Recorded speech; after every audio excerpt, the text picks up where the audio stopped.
This isn't right. What have they done? To my story? To me? This isn't the way it was supposed to be. I will make them pay for what they've done. I'm going to take back my story.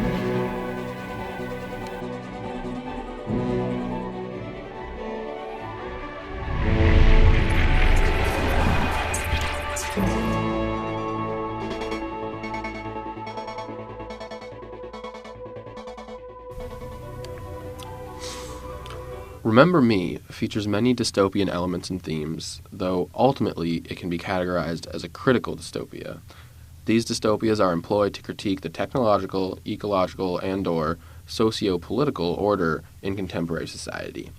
Remember Me features several criticisms of modern society: the over-reliance on technology, the willful ignorance of the struggles of the lower class, and the compulsion to forget the past rather than learn from it.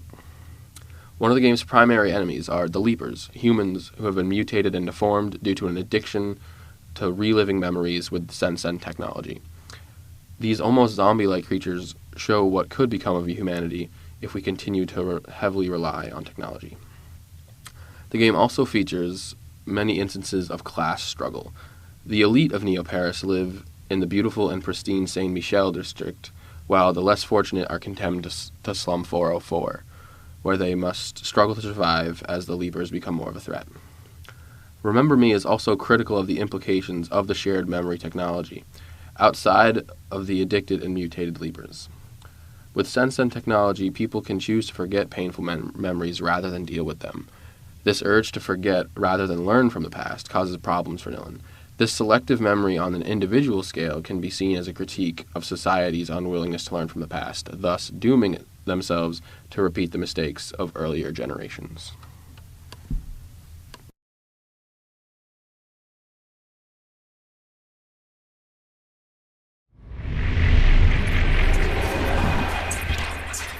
The character of Nilin in Remember Me, while often exhibiting traits of an empowered female, frequently falls into the trap of the damsel in distress trope. Though not to the extent that we see in older video games, Remember Me certainly does play with this trope. By inhabiting the role of the damsel in distress at the beginning of gameplay, Nilin is entirely dependent on the character of Edge, a man she can't see but with whom she communicates through her Sen-Sen. Nilin's dependence evolves throughout the first few chapters. She needs Edge to inform her of her missions, explain social structure she witnesses, tell her whom to trust and whom to fight, and fill in bits and pieces of her past for her. For the first few episodes, Nilin simply follows directives from Edge without questioning his motives or requesting more explanation about her past. During this time, Nilin can be characterized as a dependent female despite her extraordinary abilities. She is in a way a strong and skilled automaton for Edge, who relies on her to complete mission objectives. Nilin's memory loss provides a convenient rationale for this patriarchal subjectivity, and until Edge begins to direct Nilin to do increasingly harmful things, she does not question his role. When Edge has Nilin blow up the dam, ultimately harming a great number of people, she begins to question his motives behind her objectives. Despite her misgivings, Nilin continues to follow Edge, even when his promises to restore her memory prove to be false.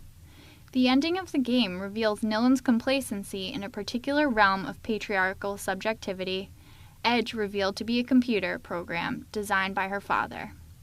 Despite the fact that Nilin's father robbed her of her memories in order to protect his seemingly fragile daughter, while using her as a test subject for his experiments, placing her in harm's way numerous times, Nilin forgives her parents and is grateful to be reunited with them, accepting her role as complacent daughter. This is bullshit, Father. You robbed me of my memories and my agency, and placed me at the will of a computer program designed by you. You filled in the empty spots of my mind with false memories, while locating me within a system of patriarchal submission. You thought I was too weak to handle the truth of my past, and you sent me on a mission that killed hundreds of innocent people. I'm taking back my agency, Father. Fuck you.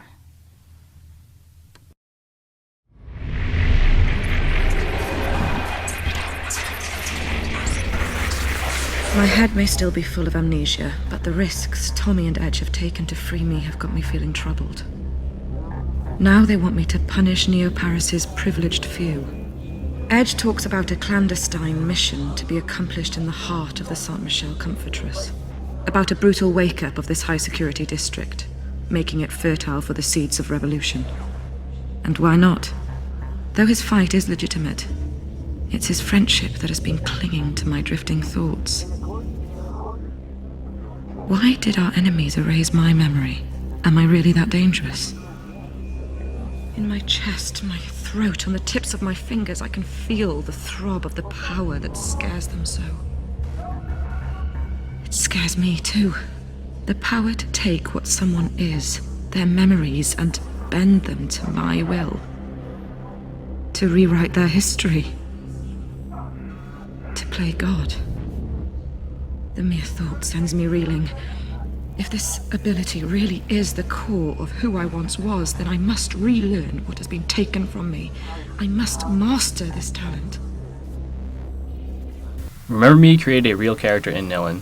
She demonstrates a character with depth, having conflicting emotions that unfold through the story. She is strong in the sense that she has an identity and is constantly questioning what she is doing, and more importantly, being told to do.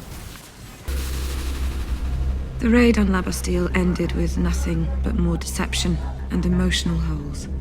Sure, Madame's rule has come to an end.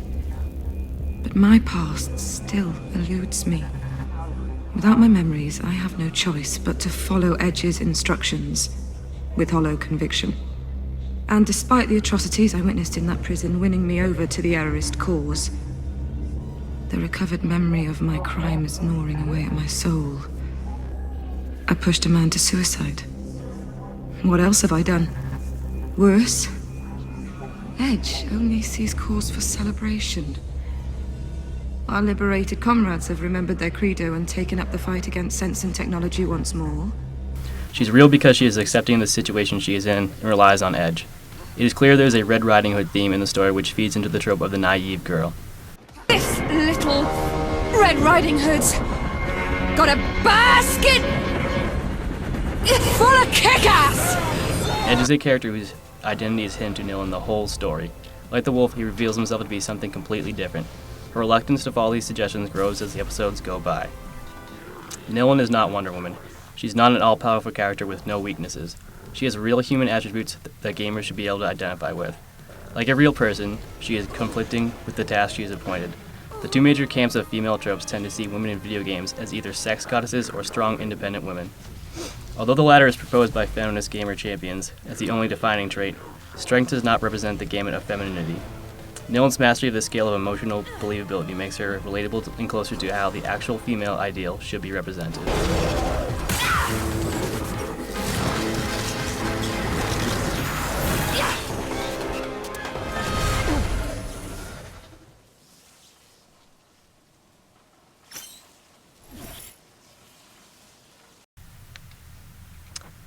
Despite the strong positive feminist theme of the game, fans seem to react poorly to Nilin's character. The reaction is in part due to her fluidity and realism. Unlike other female characters, Nilin is never over-sexualized. She is designed like a real woman, but the focus of the game is on her as a character. She was not sexy enough for the expected male audience and not strong enough for the pro-female movement, rejected by both for her realism. Fan reaction was to take control of Nilin into their own hands, including reworking of the story to highlighting offensive and grotesque pornography through fanfiction and machinima.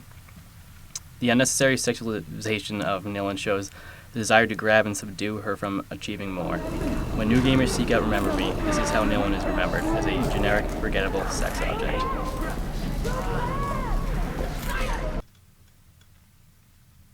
It would be hard to navigate Neo-Paris like that, don't you think? Was fighting the resistance not enough? Now I'm subjected to act the part of a porn star for personal entertainment. I don't think so. Women deserve better than this.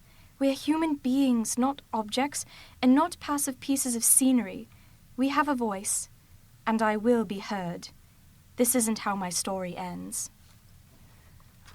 Nilin, what are you doing? Nilin!